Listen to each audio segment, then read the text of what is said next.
Hello, troisième édition de cette série de vidéos. Un nombre de choses que j'ai appris en un nombre de temps, d'années. On a fait pour les 21 ans, les 22 ans et là on est pour les 23 ans. Joyeux anniversaire Déborah. Oui, c'est le 17 avril si jamais. Comme d'habitude, je vais te dire les 23 choses que j'ai apprises en 23 ans. J'ai re-regardé ce que j'avais fait pour l'âge 22 et c'est toujours tout autant vrai. Donc tu pourras le regarder dans le petit i si tu as envie. Et avant de commencer, je t'invite à t'abonner à la chaîne directement et de me dire en commentaire quel âge tu as et les 3 choses que tu as apprises cette année. C'est parti! Déjà, on apprend que les cheveux poussent, parce que si vous regardez la première édition, les cheveux sont tellement plus courts. Alors, première chose, l'abondance peut continuer. Dans le sens où c'est pas obligé de retomber. T'es pas obligé que ça va bien, et forcément à un moment donné ça va retomber, ça va être de nouveau la galère comme on le connaît si bien. Non, que ce soit l'abondance, le bonheur, les choses bien, la joie, toutes ces choses-là, eh ben ça peut continuer et ça peut continuer plus longtemps que ce que tu penses. Donc autorise-toi à croire que ça peut continuer. Deuxième chose, beaucoup de personnes se rajoutent des problèmes ou ont des problèmes parce qu'en fait c'est la seule façon dont ils ont appris à demander de l'attention, à être aimé et à avoir le droit de se plaindre. Donc ça fait écho avec la vidéo que je t'ai fait sur les dramas de YouTube, je te la mettrai dans le petit i. Mais voilà, en fait, c'est des schémas limitants qu'on a appris, et je pense que moi aussi j'ai appris, et que plein de gens l'ont appris comme ça, je le vois bien dans mes coachés, que en fait, on n'a pas forcément appris à savoir demander de l'attention, à recevoir de l'amour, et à avoir le droit de se plaindre, même quand tout va bien. Du coup, on fait en sorte que des choses se passent mal. Troisième chose, n'essaye pas de brider ton énergie féminine dans ton business ou dans tes projets, parce qu'elle serait moins bien, genre moins efficace. C'est pas vrai. Les meufs, on a des pouvoirs dans nos énergies féminines, pas que les meufs, les gars aussi. Il y a une pouvoir dans les énergies féminines, mais tu n'es pas prête. Autorise-toi à aller vers là. Ceux qui t'ont fait croire que tu pouvais réussir qu'en ayant des énergies ultra masculines, c'est faux. Quatrième, des fois c'est plus intelligent de chercher à être chanceuse que de chercher à être méritante. Je te laisse réfléchir à celle-là parce qu'elle est très intéressante. Cinquième, le temps ne guérit pas, ce sont les décisions qu'on prend pendant ce temps-là qui guérit. On dit souvent ce truc, avec le temps, tout guérit, tout passe. Mais en fait, c'est pas le temps qui guérit les choses. J'ai déjà eu au téléphone des personnes qui avaient plus de 60 ans et qui avaient toujours des problèmes avec leurs parents.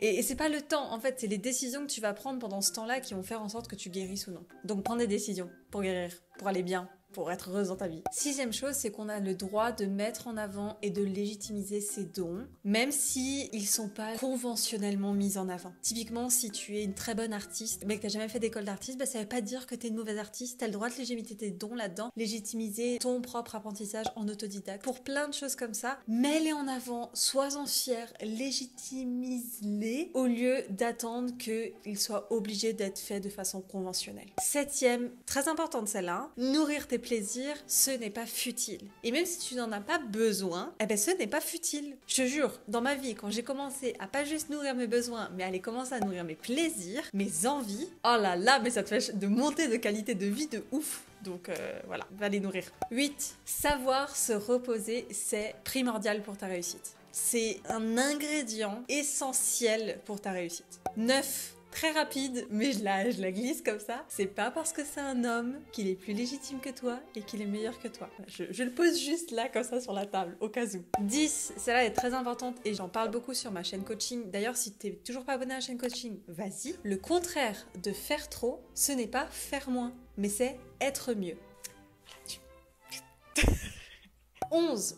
Les gens à qui tu te compares ont autant de raisons de se comparer à toi. Qu'est-ce que je veux dire par là? C'est que si tu te regardais d'un autre angle, en fait, t'as plein de choses extraordinaires à l'intérieur de toi, des choses que peut-être les gens à qui tu te compares n'ont pas forcément ou n'ont pas encore développées. Du coup, t'as de la valeur, quoi. Il y a des choses vraiment super ouf que tu as dans ta vie en termes d'avoir, de faire et d'être. Et les gens à qui tu te compares ont autant de raisons de se comparer à toi. 12. Quand tu ouvres les vannes, les choses vont beaucoup plus vite que prévu. Ça parle un peu de ma relation au temps. J'aimerais te faire une vidéo au mois de juin sur ma relation au temps. Franchement, j'ai tellement de choses à dire. Mais c'est que souvent, tu t'attends à ce que les choses aillent à une certaine vitesse. Mais en fait, à partir du moment où tu débloques ce qui a débloqué, les choses peuvent exploser sans même que tu l'aies attendu. Et que du coup, la notion de temps, elle est plus vraiment si importante parce que les choses vont beaucoup plus vite en fait. Je sais pas si c'est clair. On va dire que c'est clair. 13. L'univers te veut du bien. Il n'y a pas quelqu'un qui est contre toi là-haut et qui te dit non, je l'aime pas et je vais lui mettre des galères dans sa vie. Non, enfin...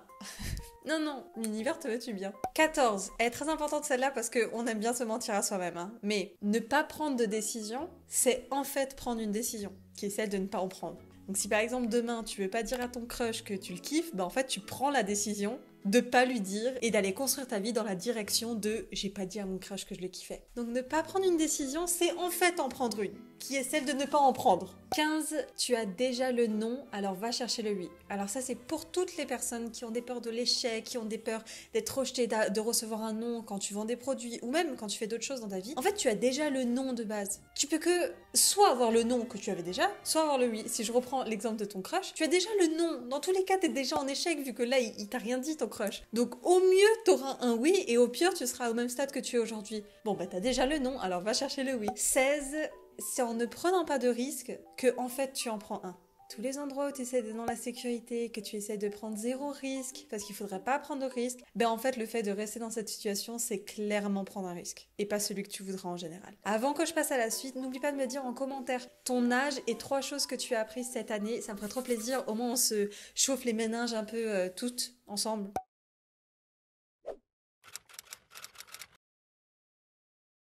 18. Si tu bloques à un endroit, tu peux être sûr à 80% que c'est un problème émotionnel ou d'état d'esprit plutôt qu'un problème de stratégie. Pense à tous les endroits où tu bloques, où tu as l'impression de stagner et que tu as essayé de mettre des petites stratégies en place. Souvent, c'est un problème émotionnel ou c'est un problème d'état d'esprit. Dans 80% des cas. Ça, c'est pour ta relation aux autres. 19. Les gens ne sont pas devins. En fait, si tu dis pas aux gens comment tu fonctionnes, si tu dis pas aux gens ce que tu penses, ben ils pourront au mieux que supposer ce que tu penses. Mais ils sont pas devins, ils sont pas censés savoir ce qui se passe à l'intérieur de ton esprit juste parce que vous vivez ensemble ou juste parce que vous appréciez bien ou que vous travaillez ensemble. Non, les gens ne sont pas devins. Dis-leur ce que tu penses, sois honnête, sois authentique. 20. Quand tu sais nourrir tes besoins, tu sais à peu près faire tout ce dont tu as besoin dans ta vie.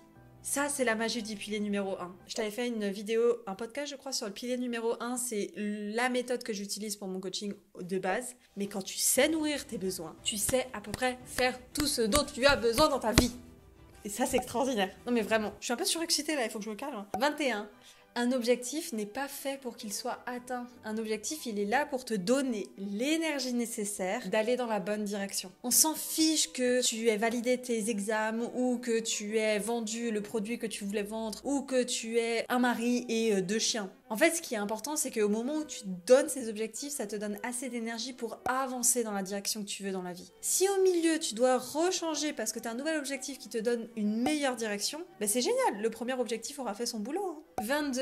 Le chemin est tout aussi important, voire plus important que la destination. C'est à peu près en complémentarité avec ce que je viens de dire avant, mais franchement, je te jure que en vrai, la destination, si tu y vas avec un chemin qui ne te ressemble pas, t'arriveras même pas à en jouir, t'arriveras pas en fait à te sentir bien et te sentir satisfaite. Parce qu'en fait, c'est trop important que tu te sentes bien et aligné dans le chemin que t'entreprends, voire même plus que savoir si tu vas atteindre la destination ou pas. Et la dernière, et pas des moindres, je t'en ai fait toute une vidéo d'ailleurs à ce sujet, c'est que tu t'excuses trop, meuf, tu t'excuses trop, on s'excuse trop en tant que meuf. On arrête de s'excuser pour rien tout le temps. Je t'en ai fait une vidéo dans les petits tips, je te la mettrai. Et voilà, on est déjà à la fin. On se revoit dans un an pour les 24 choses que j'ai apprises en 24 ans. Et en vrai, comme j'ai dit, moi, ça me ferait vraiment plaisir que tu mettes en commentaire, comme je t'ai dit, ton âge et les 3 choses que tu as apprises cette année. Et c'est bizarre, alors... Le temps passe avec vous. Je sais pas depuis quand vous me suivez, si vous me suivez depuis que j'ai la tête rasée ou depuis que j'ai les cheveux roses ou depuis quand vous me suivez. Mais le temps passe et les gens, on apprend des choses ensemble. On a appris beaucoup de choses ensemble. Hein. On continue comme ça. On essaye. Ok. Bisous.